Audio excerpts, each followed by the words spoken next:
Associates Hospital with Dr. Banbury. He is the CEO, and would you mind telling us a little bit about yourself? Well, I'm a physician here. I practice here at the hospital and the medical center, and I've been the CEO for some time now. Oh, okay. Yeah. So does the Medical Associates Hospital normally get involved in sponsoring?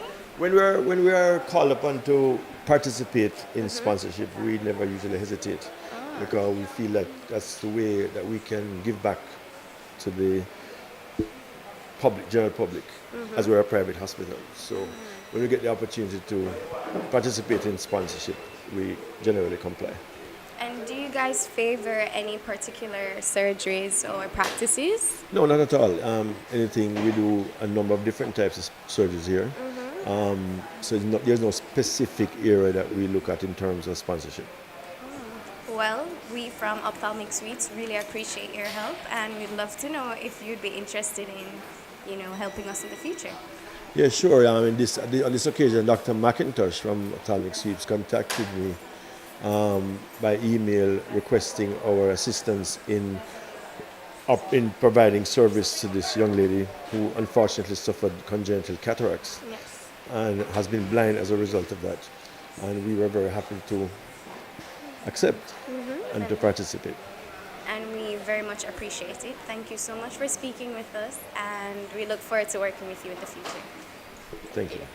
After being born with congenital bilateral cataract, Sashana Brown has been given the opportunity to undergo a corrective surgical procedure to see clearly, thanks to Ophthalmic Suites and several generous sponsors. Using her eyes like a newborn baby seen for the first time, this was the experience for Sashana. I really think I was far more enthusiastic and happy than she was. She didn't really realise the potential of what she could get, or even the potential of what she could possibly lose if things went wrong, because she'd known no different.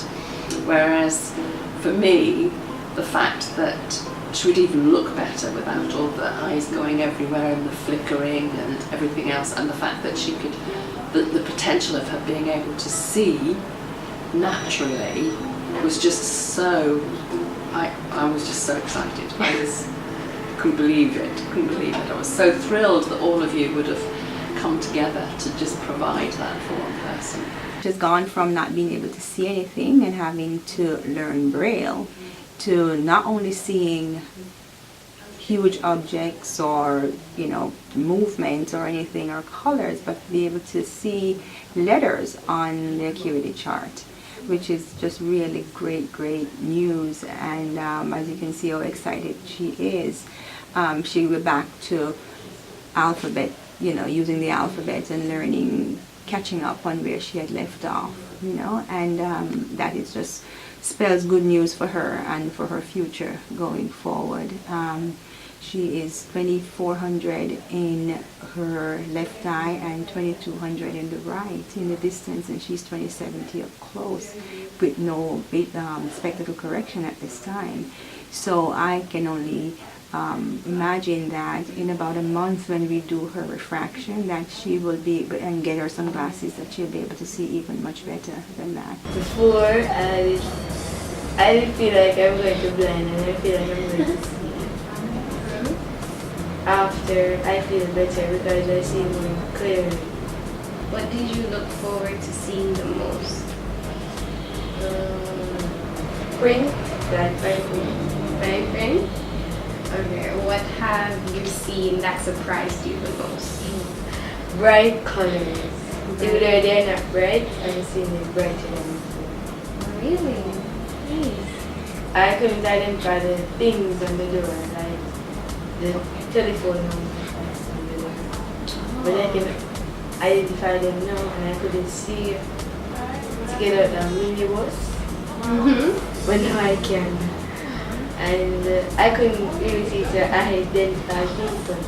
Like, this identify you and this store. So we had not only just a cataract surgery done, but it was a lens extraction with what you call an anterior or core vitrectomy. In other words, at that point, we had to not only remove the cataract, but we had to remove a portion of the capsule, the back capsule of her lens, and also a bit of the vitreous gel, which forms what we call the back of the eye, the posterior 2/3 of the eye. We had to remove some of that gel, so it would reduce the chance of lens of an opacification recurring, which it can in a child if the vitreous is left intact. So it required some amount of skill to have an open capsule, but getting an implant in what we call the bag, which is the